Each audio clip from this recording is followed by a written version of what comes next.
Welcome students. In the last lecture, we have seen derivations for electric field intensity. In this lecture, we are going to derive formula for electric field intensity due to multiple point charges. So,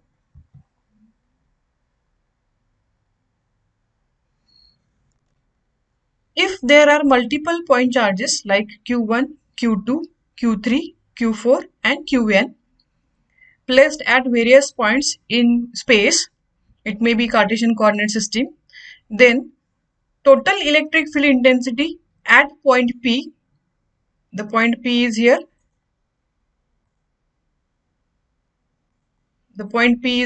so the total electric field intensity at point P is summation of all individual intensities due to individual charges.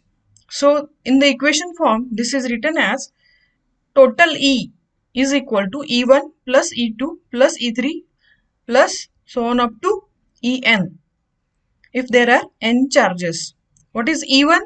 E1 is nothing but Q1, this charge Q1 divided by 4 pi epsilon naught R1 square into A cap R1. Now we will call this distance vector from Q1 towards point P as R1 only.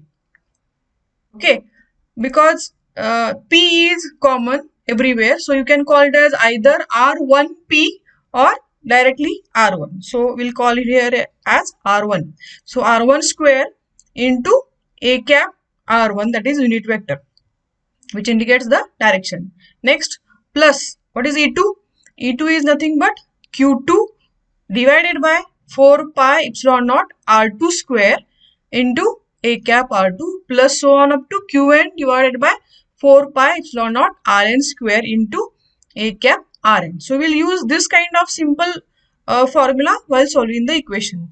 In books, the formula is somewhat different.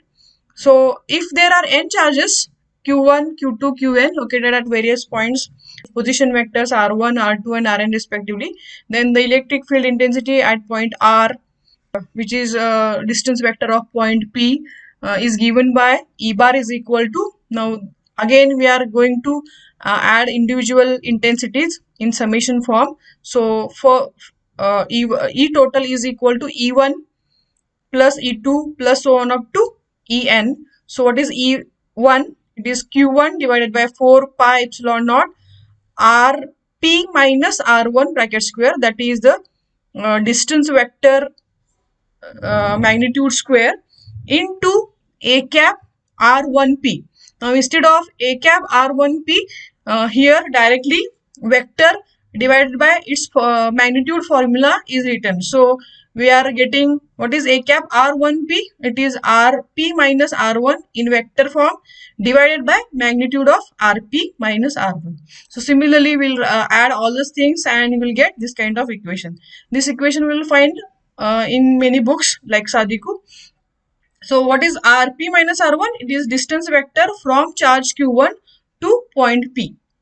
Right. So what is E total now? E total is equal to, if you write in summation form, E total is equal to 1 divided by 4 pi epsilon naught summation K goes from 1 to N. What is K? The number of charges. Summation K goes from 1 to N Qk in bracket R minus Rk or Rp minus Rk divided by Rp minus Rk bracket raised to 3. Why bracket raised to 3? Because here, here it is square and here it is one more Rp minus R1. So total, if you multiply these two things, you will get raised to 3. So here we are getting raised to 3. So this is the final equation of E total charge. We can use either this formula or the previous formula while solving the equations. The next parameter in the electric field is the charge, the different types of charges. So up till now we have seen all the things about all the parameters about the point charges. We have derived force considering point charge. We have derived electric field intensity considering point charge.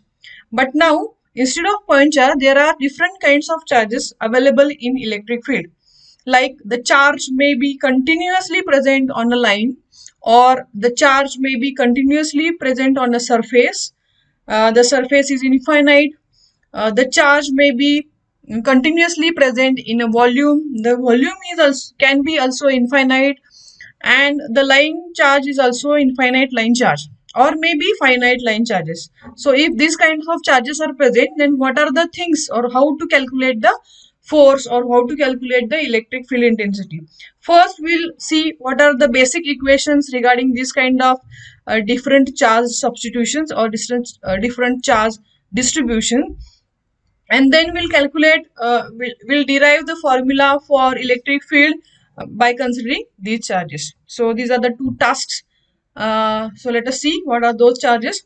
So those charges are called as line charge, surface charge, and volume charge. So in the previous two lectures we have seen only point charge, and we have denoted it by small q, capital Q. But if the charge is present on a complete line, the line can be extended from plus infinity to minus infinity on any axis or any infinite line, then it is called as continuous line charge. The charge may be present on a surface. The surface may be infinite or finite, but it has a continuous charge, or charge equally spread at each and every point. And the third thing is the charge is present in a volume. So the volume may be finite or infinite. Then these three charges have different notations. Instead of Q, they are called as rho S, rho L, or rho V. So let us define those things. So first is line charge density, and it is indicated by rho L, and it is defined as charge per unit length. It is measured in coulomb per meter. Line charge density is rho L, and it is measured in coulomb per meter. Then second parameter, second thing is surface charge density. So density means that charge divided by either line or surface or volume. Now in this case it is surface charge density, so we'll call it as rho S. Now what is rho S? It is charge per unit area. Charge per unit area. And now what are the units for this? It is equal to, it is measured in terms of coulombs per meter square. Okay, coulombs per meter square. So the area may be infinite, but for a finite length, for 1 meter square area, what is the charge density? That is given as rho S, and it is in coulombs per meter square. Now third thing, volume charge density. It is indicated by rho V, and it is measured in coulomb per meter cube. So it is charge per unit volume, or charge present in a unit volume.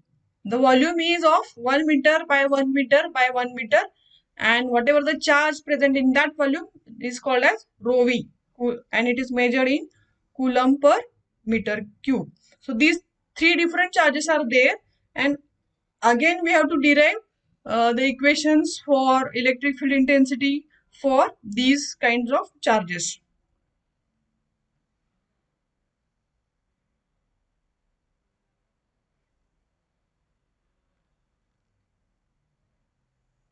Now, in definition form, we can call them as rho L, rho S, and rho V. So, what are their definition? When the charge is distributed along a line or a linear element, the line charge density rho L is defined as charge per unit length, and it is given by rho L is equal to delta Q divided by delta L. Here, delta Q is very small charge and delta L is very small length, and this rho L is density or line charge density for very small length. It can be extended up to infinity. So if you put the limits from say one point to another point, we can find the total charge present on that particular line. When the charge is distributed along the surface charge density rho s is defined as charge per unit area, and it is given by rho s is equal to delta q upon delta s, limit as delta s tends to infinity, and it is measured in coulomb per meter square, infinite. So this means this area delta s can be small or it can reach up to infinite level. And the third thing, if the charge is confined in a volume, then the volume charge density rho v is defined as charge per unit volume, delta q divided by small delta v, limit as delta v tends to infinity, and it is measured in coulomb per meter cube. So this delta v here is small volume, delta s is small area, and delta l is small length. Again, in books we are going to write this kind of equation. So for line charge, we'll consider dq, and this dq is given by rho l into dl, because what is rho l? Rho l is nothing but dq divided by dl, or delta q divided by delta l, we have recently seen. So if I take rho l that side, then I will get dq or delta q. So what is dq? It is small charge and it is given by rho l into dl. Now this is small charge. If I want complete charge present on a line which is started at some point and ending at some point, then I have to integrate it by line integration. So I will get a total charge q on that line, and it is equal to integration of rho l into dl. Okay, or it may be integration from minus infinity to plus infinity rho l into dl. It may be finite or infinite. Similarly, for surface charge, what is dq? Rho s into ds. So ds is a area quantity. So area means there are two dimensions, x, y, or y, z, like that. So it should be integrated double times. So q, if I want complete charge, then I will integrate this equation as surface integration. So q is equal to surface integration. This s indicates surface integration. So integration over surface rho s into ds. These equations are important, and instead of s we can take double integration. So double integration of rho s into ds will give us total charge q. Then third thing, dq for volume charge. Now for volume charge, dq is equal to rho v into dv. Okay, so total q is given as integration of rho v into dv over volume.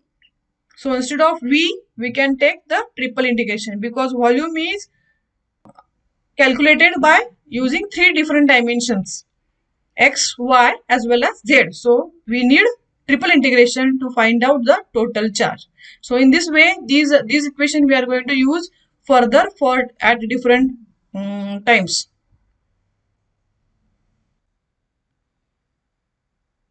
Now if such kind of charge densities are given like rho s or rho v, then how to find total charge q? For this, we'll solve some examples. So here is the first example on surface charge. A square plate is placed in xy plane, and it is defined as from minus 3 meters to plus 3 meters, that is distance of x, and minus 3 meter to plus 3 meter, that is distance of y direction. Then find the total charge present on that plate. If the surface charge density is given by rho s is equal to 4y square microcoulomb per meter square. Now how to solve this? First, we have to place that surface into Cartesian coordinate system, and then we'll use the equation q is equal to integration of rho s ds. So the solution is like this. We know the formula q is equal to surface integration of rho s into ds. But what is rho s? Rho s is 4y square into 10 raised to minus 6. Now that charge is present in a Cartesian system. So we can see that the if I draw the Cartesian system like this, x, y and z axis, then that plane is present from minus 3 to plus 3 in x direction and minus 3 to plus 3 in y direction. So how it will look like? The plane is like this, right? Then I can extend the dimension of this x from minus 3 to plus 3 and dimension of y to minus 3 to plus 3. So this is the way the plane will look like. Now for this plane, the rho s is given. So rho s is present, or the charge is present all over the surface. So we'll find out what is the rho s. Rho s is 4y square into 10 raised to minus 6, that is given. Microcoulomb means 10 raised to minus 6. If I place the value of rho s, which is equal to 4y square into 10 raised to minus 6, then the equation will change like this. 4y square into 10 raised to minus 6 into equation of ds. What is equation of ds? It is dx multiplied by dy, because there is change in x value and there is change in x value and there is change in y value. So equation will become dx into dy. Now I can integrate this dx in dy. Now integration of 4y square dy will be equal to 4y cube by 3, right? And the limits are minus 3 to plus 3. Similarly, integration of dx, there is no other x present here, so integration of only dx is x seen here, and it is again extended from minus 3 to plus 3. So we'll solve this, we'll put this 3 at y and minus 3 at y, and we'll find out the final value of q, that is equal to 432 microcoulomb.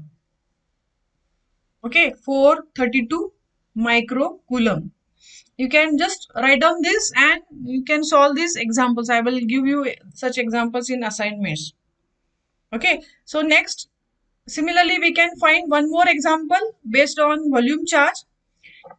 See here, the spherical shell is centered at origin and it extends from between r equal to 0.02 meters to r equal to 0.03 meters.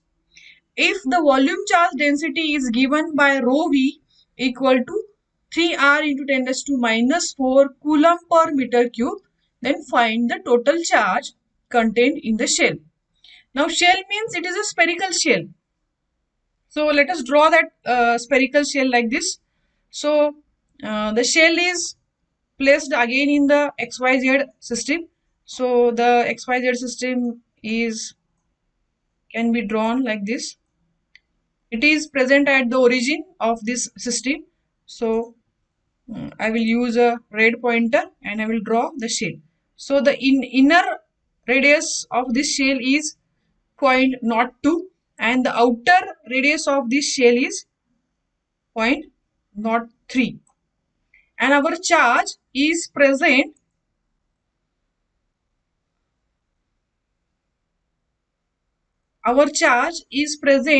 in this volume, inside these two circular portions, right? So this is a volume and we have to find out the total charge enclosed in such volume. So what is the solution? We know Q is equal to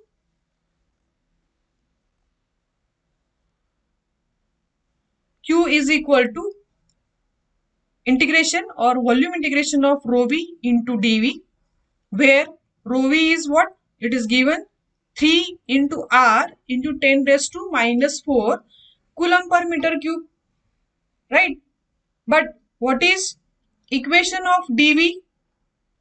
What is equation of dV in spherical system? It is multiplication of three lengths. So you have already seen in the first chapter, first length is R into d theta. Second length is R sine theta into d phi, right? And the third length is dr. If I multiply all these three lengths, then I will get r square sine theta dr d theta and d phi. So that equation we are using for dv. Now v means triple integration. So integration of for phi, integration for theta, and integration for r. Now that volume is complete sphere. So phi will extend from 0 to 2 pi and theta will extend from 0 to pi. And what is the limit of r? R they have given from 0.02 to 0.03. So we'll put r equal to 0.02 as lower limit and r equal to 0.03 for upper limit. Then what is rho v? It is given in equation form. Rho v is equal to 3 into r into 10 raised to minus 4 into equation of dv is r square sine theta dr d theta d phi. Now you have to integrate all these equation. Now there are multiplication, remember. So we can multiply these two brackets. So 3r into r square will become 3r cube, right? And sine theta is integrated for d theta. And d phi is doesn't have any other parameter. So if I take the integration of 3r cube with respect to dr, then it will be equal to r raised to 4 divided by 4. And limits you know already. Then again, the multiply by sine theta, integration of sine theta into d theta will be equal to minus cos theta. What are the limits of d theta?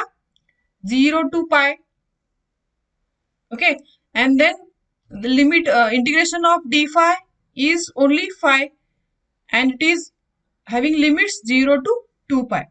And this 3 and 10 raised to minus 4, they are kept outside the bracket. So if I solve this all things, what I will get? I will get total charge Q enclosed in that particular volume and it is equal to 0.61 nanocoulombs. 0.61 nanocoulombs. Right? So in this way, we can solve the example to find the total charge.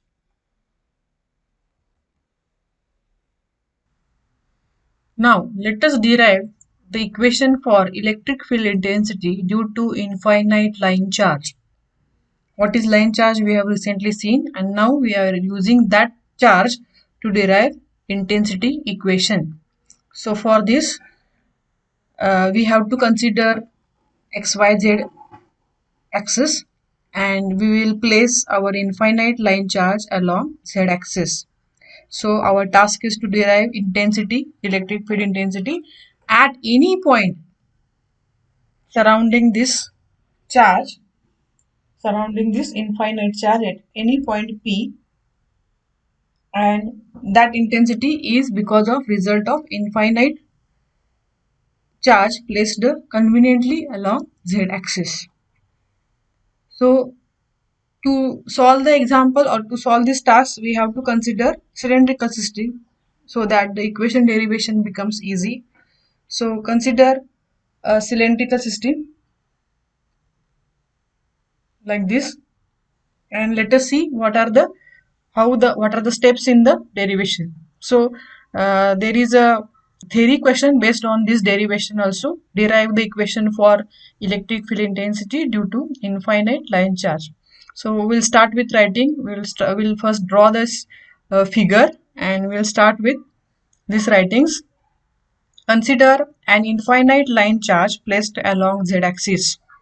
The line charge density of this or the linear charge density of this line is rho L, and it is measured in coulomb per meter. So this rho L is placed along z-axis. Now to find intensity because of such infinite charge at point P, we have to consider a small part of this charge. So we'll consider small part dq of this charge at any point above the xy plane or below the xy plane. Now this dq is given by rho L multiplied by dl, because rho L is line charge density, and if I multiply that rho L by small length dl, then I will get the charge present on that small length, and that charge we call as dq. Okay, so this dq is given by rho L into dl. Let point P in cylindrical system, and the coordinates of point P in cylindrical system are given by r, phi, z. But let us consider again that this point P is placed in xy plane. So xy plane means value of z is 0. So the point P has now becomes this shown here by pointer r, phi, 0. So point P coordinates have been changed to r, phi, 0. Okay, so these are the few equations. First, then what is the equation of intensity at point P? What is the equation of intensity vector E bar in cylindrical system? How will you represent that vector E bar? E bar is represented as ER AR cap, E phi FI cap, and EZ AZ cap. That we know.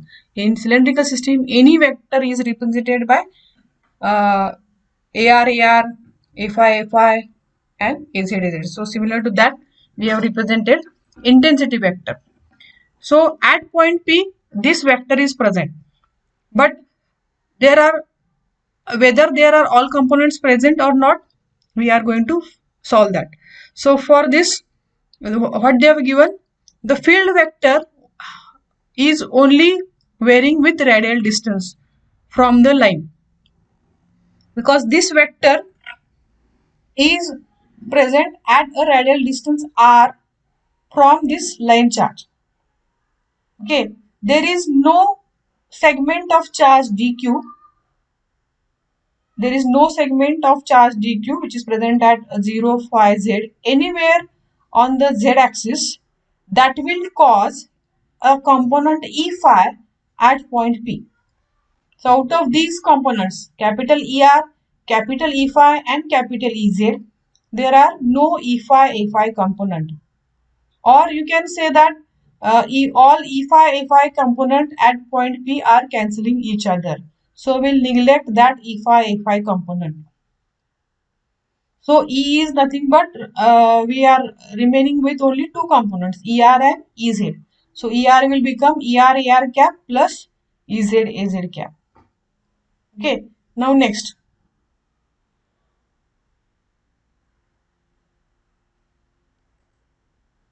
For every small charge dq at a distance minus z above or below xy plane, there is another dq symmetrically opposite charge present at plus z. So for every dq at minus z, there is plus dq at dq present at plus z, because this line is infinite. So for every minus point, there is always a plus point. So we have to consider all such small point charges from minus infinity up to plus infinity, and we have to consider all their field components at point P. Correct. So which component will be added and which component are getting cancelled? So let us see here. Because of this minus dq,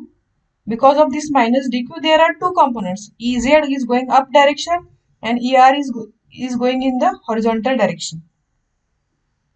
Because of this dq at plus z, there are two components. My Ez is going downward direction and er is going in horizontal direction.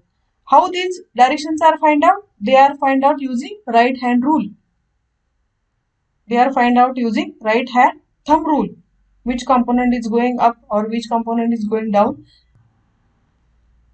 Okay, so these Ez and plus Ez and minus Ez, they will cancel each other every time. For every dq at plus there is a plus Ez component, and every dq at minus there is minus Ez or plus Ez component. So they will cancel each other. All such components will cancel at point P. Only Er component will remain because of all dq at plus and all dq's at minus. So we'll add all Er component.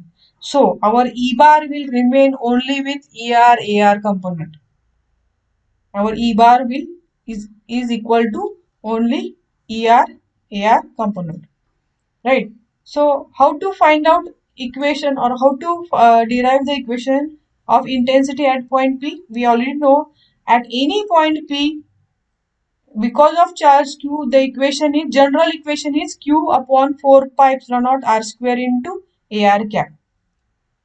But in our case, we have considered dq instead of q, right? So our, because of dq, the intensity is also small. We can consider it as a de. Okay, but we to find intensity because of infinite dq's, we have to integrate it. Integration means adding of all small intensities from minus infinity to plus infinity. So for continuous charge distribution, the summation of vector field for such charges becomes integral. This means we have to integrate this equation from minus infinity to plus infinity, then we'll get complete intensity E bar. Okay, so first we'll find out what is R, vector R, then what is its magnitude, then what is its AR cap, and then we'll put all the equation in this equation number 2. Okay, so let us call this as equation number 1. Let us call this as equation number 1, and let us call this as equation number 2.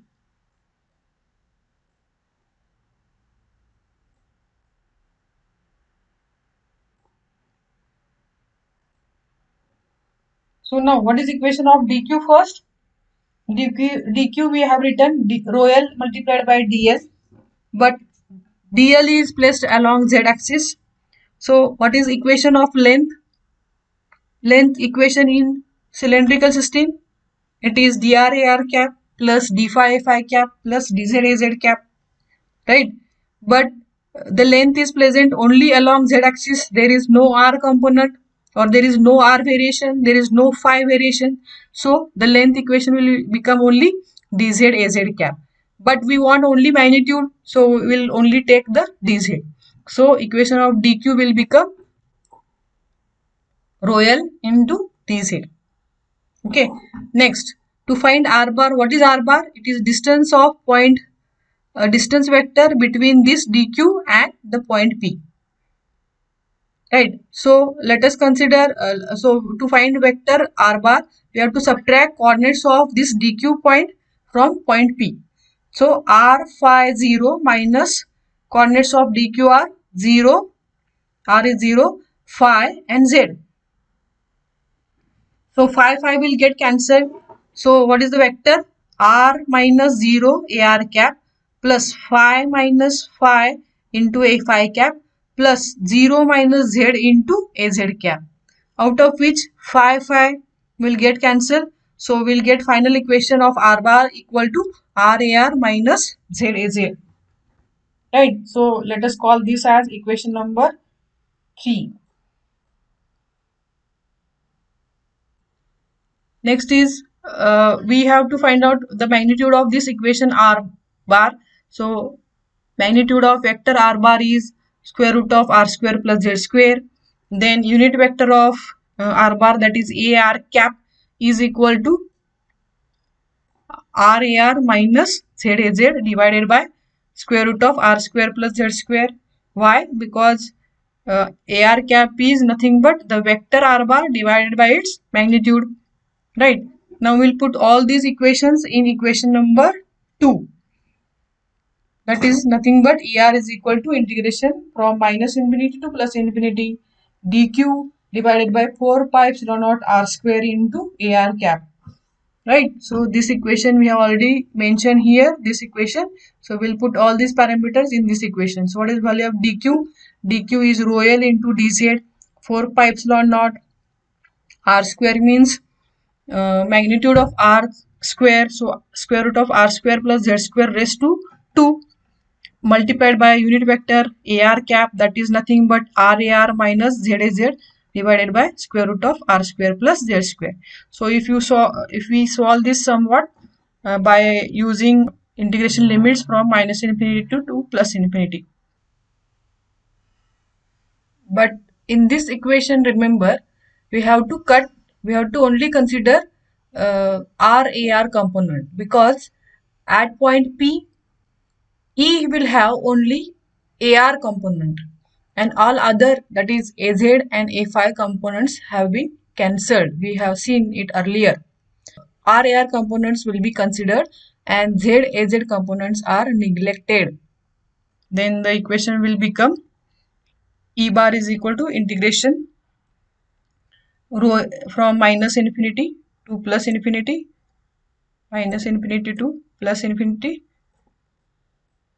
It is equal to rho L into dz divided by 4 pi epsilon naught. Now this square and this one more r square plus z square under square root, all these things will become raised to 3 by 2.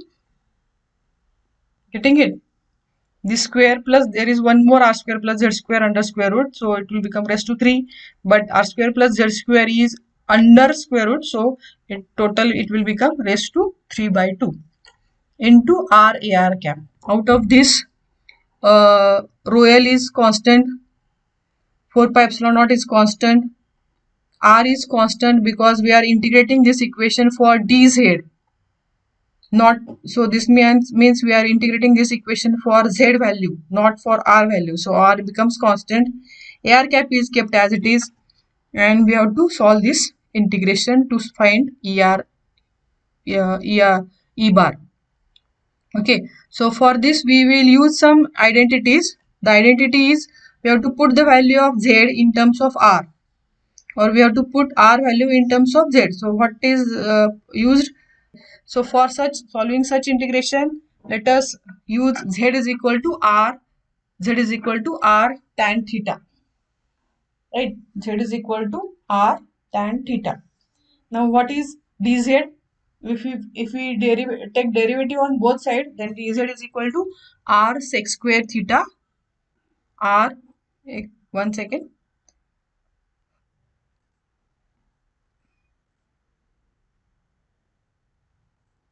So this dz is equal to, take derivation of this quantity r tan theta, derivation is sec square theta and d theta.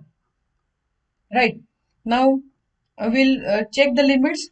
Here r is not variable of this integration, so what is a variable point? As dz is present, z is variable, so z is varying from minus infinity to plus infinity. If z becomes minus infinity, then what is theta from this equation? If I put z is equal to minus infinity, then tan theta is equal to minus infinity, and theta is equal to tan inverse of minus infinity. So this will become minus pi by 2 or minus 90 degree. Similarly, if z I put plus infinity in this equation, then tan theta will be equal to plus infinity divided by r, that is again plus infinity. Therefore, tan theta is equal to plus infinity. This means theta is equal to tan inverse of plus infinity, that is equal to pi by 2, plus pi by 2, that is equal to plus 90 degree. Right. So we'll put all these things in equation number this 4. Let us call this previous equation, this equation as equation number 4. Now what are the quantities? R square plus z square. So r square, what is z square? Z square will become r square tan square theta raised to 3 by 2, and Then dz is, what is dz? We have solved the equation for dz, r sec square theta d theta. So we have written that here. Ar cap is kept is as it is. The limits will be have been changed to from theta equal to minus pi by 2 to plus pi by 2. Now if I solve this bracket, then r square is common, that is taken outside, and 1 plus tan square theta is equal to sec square theta raised to 3 by 2, that will become sec cube theta. Okay, so that the equation can be solved like this. Rho L upon 4 pi epsilon naught is constant. Then sec square theta divided by this sec cube theta. There is 1 r square. So this r square and 1 r square we have taken outside this bracket. R square raised to 3 by 2 it was. So it is r cube. So r square divided by this r cube will become 1, will be equal to 1 upon r. So here we are getting 1 upon r, and this sec square theta upon sec cube theta will become 1 upon sec theta, that is nothing but cos theta d theta, and ar cap is kept as it is. Now if you take the integration of cos theta, that is equal to sin theta from plus pi by 2 to minus pi by 2, and this is ar cap. And this, if we uh, take the solve these limits, then we'll get sine pi by 2 minus sine of minus pi by 2, that is this bracket is will become equal to 2, because sine pi by 2 is plus 1 and minus of minus 1, that is will become 2. So if I this solve this, then I will get final equation of this derivation, that is equal to E bar is equal to rho L. Check in the previous side, rho L was there. 4, instead of 4 it will become 2, because this 2 and this 4 will cancel, and only 2 will remain in the denominator. So rho L upon 2 pi epsilon naught r into ar cap. Right. So this will become ar cap, where rho L is what? Line charge density, and what r is nothing but the distance between line charge and point P. Okay, we'll solve one example on this. So this is the final equation for electric field intensity due to infinite line charge placed along any axis. It may be z-axis or it may be any other axis. Okay, first what we have to find out to get that intensity, this rho L is given 2 pi epsilon naught r constant, r we have to find out, and ar cap we have to find out. Where what is r? R is the distance between that line charge, perpendicular distance between that line charge and point P. And ar cap is unit vector because of this distant vector. Okay. Let us see that in the next lecture. So students, in today's lecture, we have learned following points. First one, electric field intensity due to multiple point charges Q1, Q2 up to Qn. The second point was various charge distributions like surface charge, line charge and volume charge, and their respective equations. And the last one, that is electric field due to infinite line charge with line charge density rho L.